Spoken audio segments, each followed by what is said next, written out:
If I was out in Chicago, one of my duties on that trip was I would take that person to a fancy lunch. They just happened to have moved from a competitor. Hey, listen, I just try to stay close with a couple of customers, and thank you for elaborating. I'd like to stay close with you. Here's my cell phone. And there would just be like this massive confusion. Like, your company has thousands of employees, you have tens of thousands of customers, like, why me? You're spending like $1,000 on dinners? Whatever. I mean, think of what that's worth. All right, today we're going to talk about competitive selling. So how can you get your customers to become advocates for your product and in turn become your best salespeople? Nice. Okay. So there's a whole bunch of dimensions to this. There's like a marketing component around leaving good reviews and all that kind of stuff. There's case studies that you can do. This one's like not done that much that we're going to talk about. And the end game is this. You train your salespeople when a competitor comes up to say, oh, would you be interested in speaking to someone that has used both products? Like your competitor's product and your product. That's pretty, there's not a lot of buyers like, no. Right. It's pretty important. That would be useful. You know that conversation is going to be highly weighted in your favor. That's what we're trying to create. Okay, so here's what we do. What I did was every quarter I would say, hey, by the way, team, if you sell a customer that transitions from one of our competitors to us, and then we make them super successful on the product, let me know. Just send me a note. Hey, by the way, I just want to flag something. ABC company, they were on competitor X last year. They switched to us 2 quarters ago, and they actually have a phenomenal story. Their leads are going way up, and they are just loving our product and our company. So what I'll do is I had a short list. I didn't get to all of them because there was a lot, which is good for a good company. But, if I was out in Chicago and one of the companies on the list, one of my duties on that trip was I would take that person to a fancy lunch, fancy dinner, spend the hour and a half, 2 hours. That wasn't necessarily our biggest customer. Usually it wasn't. They were just median customers, everyday customers. They just happened to have moved from a competitor and moved to us and had dramatic success. But usually the conversation would just be like, hey, listen, I just try to stay close with a couple of customers, and thank you for elaborating. I'd like to stay close with you. Here's my cell phone. Text me anytime. And there would just be this massive confusion. Your company has thousands of employees, you have thousands of people under you, you have tens of thousands of customers, why me? And it was well, again, I like to stay in touch. And to be quite honest, you were flagged to me because you came from competitor X. We think there's a lot of people out there like you who don't know what they're missing, and we want to make sure they make the right choice. And we want to provide them with all the tools necessary and the resources necessary to make that strong decision. So all I ask for you in return is maybe once or twice a month, my sales team will reach out asking if you'd be willing to talk to a prospect that is going through the decision that you went through 8 months ago, and just elaborate on what it was like on competitor X and what it's been like with us, and so they can make a good decision. And they're more than happy to do that. They're so grateful to you in what you have done for their business.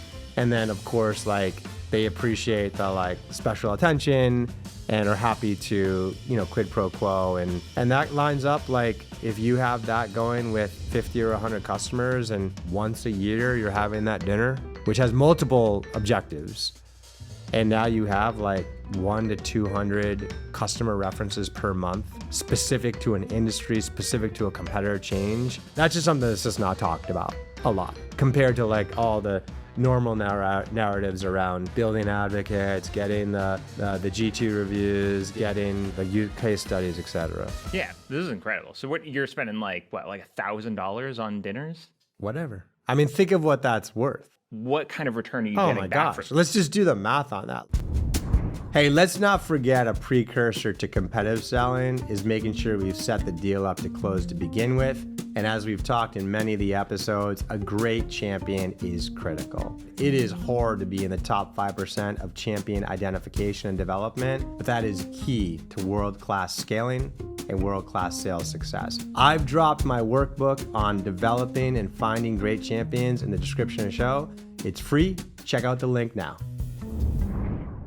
Oh my gosh, let's just do the math on that. Let's say that one customer does 1 call a month for us. And so now they've talked to 12 prospects. And now, like, by the time a prospect is deep enough that they're talking to someone that's used both products, you're deep. I would guess 75% close rate, at least. 75% close rate, LTV per customer, whatever, $100,000. I mean, like, you're talking $7.5 million a year. Would you spend $1,000 to unlock $7.5 million? But even still, like, granted, like, okay, fine, maybe 50% would have closed, but this definitely increases that close rate. It's not hard to justify the $1,000 dinner spend. Is this common practice? Like, do a lot of like No. sales leaders do this? Sales No, teams? I actually heard about it in 2009 from a very successful sales executive at another SaaS vendor. And I thought it was brilliant. And it's something I operationalized. And, you know, it's something like you can operationalize too. I don't hear people talking about it. So I'm glad it's out there, and give it a shot. Any other tips or like best practices with like competitive sellers?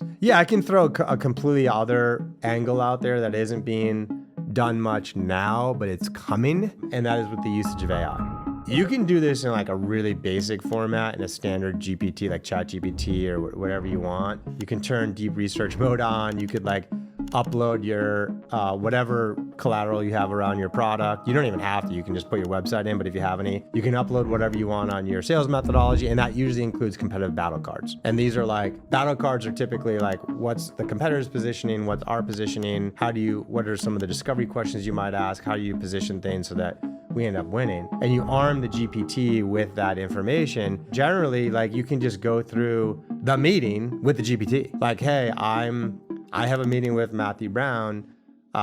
You know, like, how is he thinking about his go-to-market strategy these days? That might be an opening question that I would legitimately ask. And the GPT, oh, this is the information that we found. And, you know, I can say, okay, so like, what are some of the gaps out there? I just go through my discovery. And at some point I'll say, how would you evaluate HubSpot from his perspective? And it says like this, you know, is HubSpot a good fit? And then how would they evaluate competitor X? And would they be a good fit? And so now you're just dealing with the public information, and like, we're getting to a point now where this stuff is going to be like ice cold, like built at the application layer for businesses. But that's another great way to like prepare for competitive selling, is to understand the buyer's perspective on each option at a very deep level that we haven't been able to before through AI. So you can like model, you're like rehearsing that moment when you actually have to be on in person with the customer perspective, competitive seller. Very doable right now on ChatGPT or any GPT. It's just like a fine experience. That technology is coming fast, where it's going to be as simple as like the AI sees in your calendar that you have a first meeting tomorrow morning with this contact, and it's like, I'm ready to role play. And it has all that built into it. Amazing. You making that product? Invested in it, yeah. Are you really? Yeah. No, okay. Nice. Give me a, I'll get in on that. Top takeaways is there's a lot of great information out there on creating customer advocates, getting reviews, getting case studies, and these are all amazing things for competitive selling.